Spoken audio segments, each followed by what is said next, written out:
أيها النبي والكوكب الدري يا أيها النبي والكوكب الدري أنت إمام الحضرة سلطانها الغيبي أنت إمام الحضرة.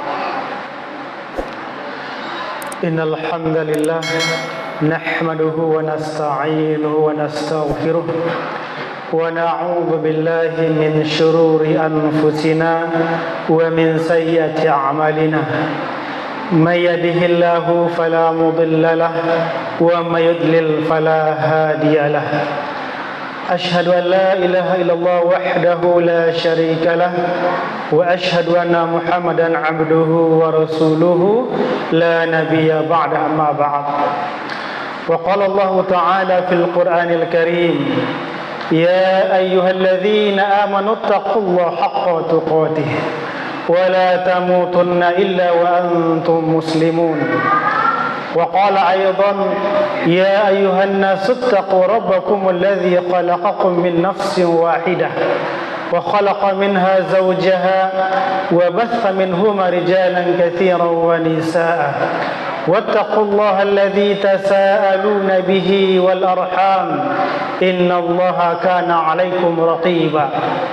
يا أيها الذين آمنوا اتقوا الله وقولوا قولا سديدا يصلح لكم أعمالكم ويغفر لكم ذنوبكم ومن يطع الله ورسوله فقد فاز فوزا عظيما. أما بعد. Ma'asyiral muslimin, jamaah salat Jumat yang Allah muliakan, mari sama-sama kita ucapkan alhamdulillah, puji dan syukur hanya kepada Allah Subhanahu wa taala atas segala nikmat yang Allah berikan kepada kita bersama. Baik itu nikmat kesehatan, waktu luang, dan nikmat yang paling besar adalah nikmat hidayah Islam kepada kita bersama. Salawat dan salam kepada Rasulullah Muhammad sallallahu alaihi wasallam. Allahumma salli ala Muhammad wa ala ali Muhammad. Ma'asyiral muslimin rahimakumullah, mari sama-sama kita tingkatkan iman dan takwa kita kepada Allah Subhanahu wa taala dengan menjalankan perintah Allah Subhanahu wa taala semaksimal mungkin dan meninggalkan larangan-larangan Allah Subhanahu wa taala. Ma'asyiral muslimin rahimakumullah, tema khutbah kita pada siang hari ini, 3 golongan manusia yang dilaknat oleh Allah Subhanahu wa taala.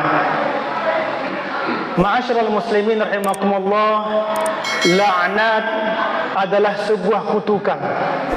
Laknat adalah ba'id min rahmatillah, jauh dari rahmat Allah Subhanahu wa taala. Laknat adalah sebuah kutukan yang Allah kutuk kepada orang-orang tertentu, dan orang yang mendapat laknat ada yang disegerakan azabnya di dunia dan ada yang ditunda di akhirat kelak. Ma'asyiral muslimin rahimakumullah, banyak kisah-kisah terdahulu yang Allah ceritakan dalam Al-Quran, orang-orang yang Allah laknat, yang diazab di dunia dan juga diazab di akhirat akibat perlakuan dosa di dunia ini. Seperti kaum Nabi Nuh alaihi salam yang Allah kutuk, Allah laknat, Allah datangkan tsunami besar. Dan juga kaum Nabi Lut alaihi salam, kaum LGBT yang Allah tenggelamkan ke bumi. Begitu juga Fir'aun laknatullah alaihi yang mengaku sebagai Tuhan, yang Allah tenggelamkan di Laut Merah. Dan banyak kisah-kisah dalam Al-Quran, orang-orang yang Allah kutuk, Allah laknat, yang Allah segerakan di dunia dan ada yang ditunda nanti di akhirat kelak. Ma'asyiral muslimin rahimakumullah, pada khutbah yang mulia ini kita sampaikan sebuah hadis Rasulullah SAW tentang 3 golongan manusia yang mendapat kutukan dari Allah Subhanahu wa taala. Dari sahabat Abu Hurairah radhiyallahu anhu, Nabi bersabda, "Thalathatun la yukallimuhumullahu yaumal qiyamah wa la yuzakkihim wa la yanzuru ilaihim wa lahum 'adzabun alim, syaikhun zanin wa malikun kadzdzab wa 'ailun mustakbirun." Rawahu Muslim. Ma'asyiral muslimin rahimakumullah, Nabi bersabda yang artinya salasatun, ada 3 golongan manusia, la yukallimuhumullah yaumal qiyamah, yang tidak akan diajak berbicara oleh Allah Subhanahu wa taala kelak di hari kiamat. Wala yuzakkihim, dan tidak akan disucikan dosa-dosa mereka. Wala yanzuru ilaihim, dan tidak akan dipandang oleh Allah Subhanahu wa taala di akhirat kelak. Walahum adzabun alim, dan bagi mereka azab yang sangat pedih. Siapakah dia itu? Yang pertama adalah syaikhun zanin, orang tua berzina. Orang tua pezina ini adalah satu golongan nanti yang paling berat azabnya di akhirat kelak. Ma'asyiral muslimin rahimakumullah, di dalam syariat kita, di dalam agama kita, bahwa perzinaan adalah dosa besar. Dan apabila yang melakukan perzinaan itu belum menikah, maka hukum dalam agama kita dicambuk 100 kali, kemudian diusir dari negerinya 1 tahun. Namun apabila yang melakukan perzinaan sudah menikah, selingkuh, atau berzina dengan yang lain, maka hukumnya adalah hukum rajam. Bagaimana hukum rajam itu dalam agama kita? Yaitu digali tanah, dikuburkan sampai leher, kemudian dilempar dengan batu, dan itu disaksikan oleh kaum muslimin, dan yang melaksanakannya adalah pemerintah Islam. Itu besarnya hukuman bagi para pelaku perzinaan. Namun Nabi mengatakan ada yang lebih besar lagi, azab yang lebih besar lagi apabila orang tua yang berzina, umur sudah 50 tahun, 60 tahun atau lebih daripada itu, apabila seorang tua perzina, maka azab jauh lebih besar dibanding yang masih muda-muda. Ma'asyiral muslimin rahimakumullah, maka oleh karena itu jangan sekali-kali melakukan perzinaan, perselingkuhan. Bahkan Allah mengatakan wala taqrabuz zina, jangan kalian dekati hal-hal yang dapat membuat kamu berzina. Apa saja sarananya harus engkau jauhi. Agar apa? Agar kalian selamat dari perzinaan. Ibarat Allah muliakan, hari ini banyak sarana-sarana yang akan membuat seseorang mengantarkan kepada perzinaan. Di antaranya adalah pacaran. Pacaran itu sarana perzinaan. Apabila seseorang berdua dengan yang berlainan jenis kelaminnya, laki-laki dan perempuan, maka akan ada pegang-pegang tangan. Maka Nabi mengatakan ada zina tangan memegang, zina mata melihat, zina hati memikirkan, dan zina kemaluan yang melaksanakannya. Nah, pacaran termasuk salah satu perzinaan.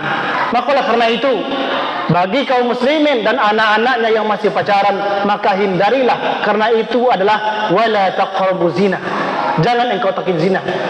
Kemudian juga sarana perzinaan adalah hari ini yang banyak di tangan kita adalah HP.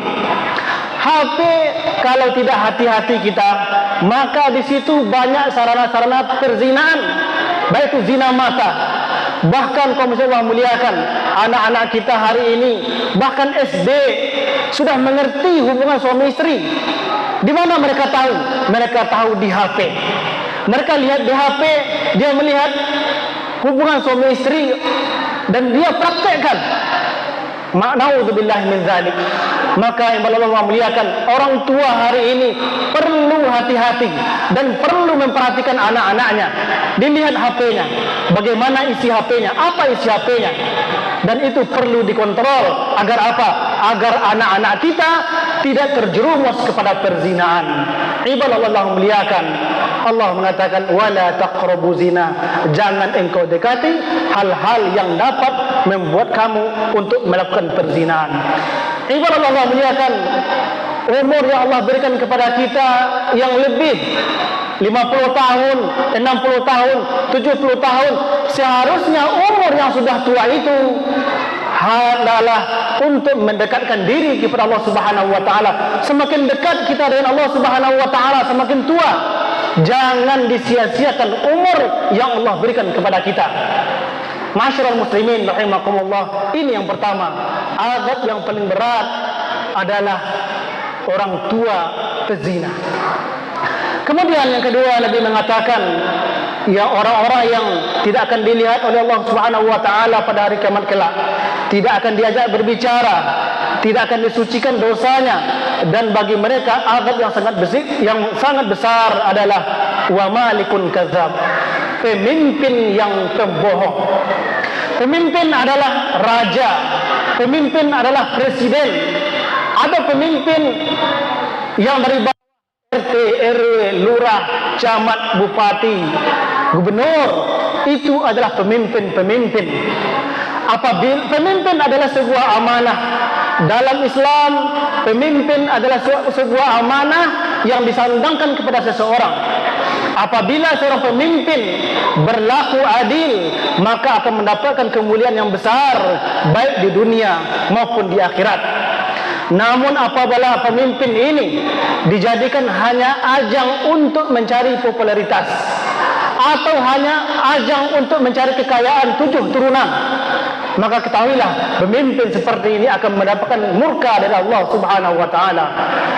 Ibarat Allah melihatkan sebuah kabar gembira dari Nabi SAW bahwa pemimpin yang adil kepada rakyatnya nanti di hari kiamat kelak akan mendapatkan naungan dari Allah Subhanahu wa taala, yang mana pada hari itu tidak ada naungan kecuali dari Allah Subhanahu wa taala. Nabi bersabda, sab'atun yudhillimullah fi dhillihi yaumal qiyamah la dhillahu illa dhillah al-imamu adil.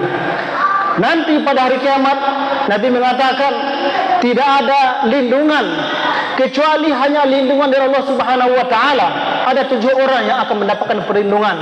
Di antaranya adalah al-imamu adil, pemimpin-pemimpin yang adil. Ma'asyiral muslimin rahimakumullah. Maka oleh karena itu, hendaklah seseorang yang Allah berikan, yang masyarakat berikan kepada dia amanah-amanah sebagai pemimpin-pemimpin di negeri ini, maka hendaklah dia berbuat adil. Nabi juga memberikan kabar gembira kepada pemimpin-pemimpin yang adil. Pemimpin yang adil nanti akan dekat majlisnya, tempat duduknya dengan Allah Subhanahu wa taala. Nabi bersabda dari Sa'id Al-Khudri, Nabi bersabda, inna ahabban nas ila Allah yaumal qiyamah wa adanahu minhu majlisan imamun adil. Sesungguhnya manusia yang paling Allah cintai nanti pada hari kiamat dan dekat posisinya dengan Allah Subhanahu wa taala nanti ada imamun adil, pemimpin yang adil. Kemudian Nabi melanjutkan, wa abghadan nas ila Allah wa ab'adahum minhu majlisan imamun jair. Adapun orang yang paling Allah benci nanti pada hari kiamat dan jauh dia dari Allah Subhanahu wa taala nanti, dia adalah imamun jair, pemimpin yang zalim. Adil lawannya zalim. Apabila pemimpin tidak adil, maka dia adalah seorang yang zalim kepada rakyatnya. Ma'asyiral muslimin rahimakumullah. Dalam hadis yang lain, Nabi juga bersabda, ayyuma ra'in ghasya ra'iyatahu fahuwa finnar. Siapapun yang memimpin di sebuah negeri kemudian dia tidak berlaku adil, fahuwa finnar, maka tempatnya di neraka. Masyarul muslimin rahimakumullah. Maka dalam syariat kita, apabila ada pemimpin-pemimpin yang berlaku zalim, maka wajib orang-orang yang mempunyai ilmu dan yang mempunyai kapasitas untuk memberikan nasihat kepada pemimpin tersebut. mengatakan jihad yang paling afdal adalah menyampaikan kebenaran kepada pemimpin yang zalim. Nabi bersabda, afdalul jihad kalimatu adlin inda sultan jair atau amirin jair. Jihad yang paling utama adalah menyampaikan kebenaran kepada pemimpin yang berbuat zalim, namun menyampaikan dengan ilmu dan orang yang mempunyai kapasitas tentang itu. Ma'asyiral muslimin rahimakumullah.